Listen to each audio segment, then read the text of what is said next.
Na-miss mo ba ang panahon na ang ligawan ay may effort? Ano bang klaseng ballpen ang ginamit mo? Ba't hindi kita mabura sa puso't isip? Look at you girl, ang ganda-ganda mo.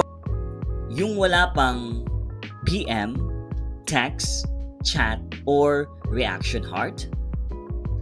Tara, balik tayo sa 90s at alamin natin kung paano manligaw ang mga old school style. Let's go! Ako nga pala si Jay Dismar and welcome sa Jay Dismar TV.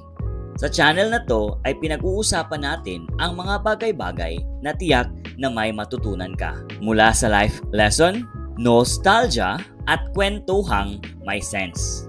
Kaya kung mahilig ka sa ganitong content, don't forget to like, share, and subscribe. Noong 90s, wala pang instant messages. Kaya ang ligawan ay talagang merong effort. Ito ang mga ilang classic moves noon. Number 1, telebabad. Walang only calls. Kaya't matinding diskarte para tumawag sa crush mo na hindi galit ang parents niya. Oy, hanggang tingin ko na lang ba sa minsan ko? Number 2, radio dedication. Mr. DJ, can I make a request? Pwede ba yung love song ko?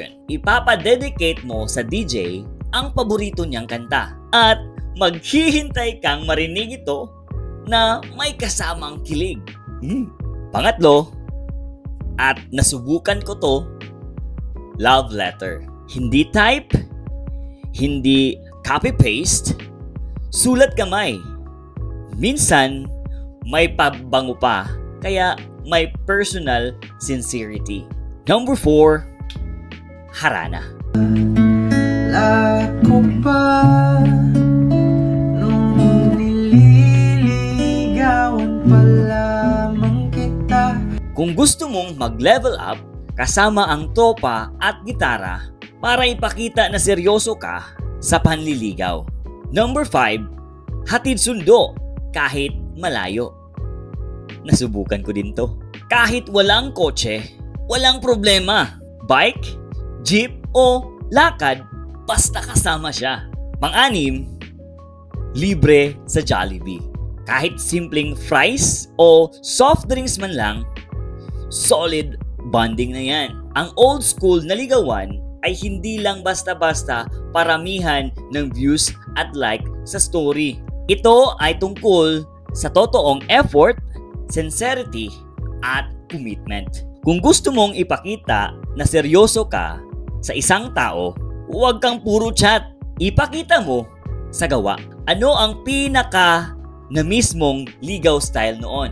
Comment down below at magkwentuhan tayo. Don't forget to like and subscribe. I-share mo na din ang video na to para sa next kwentuhan natin. Bye!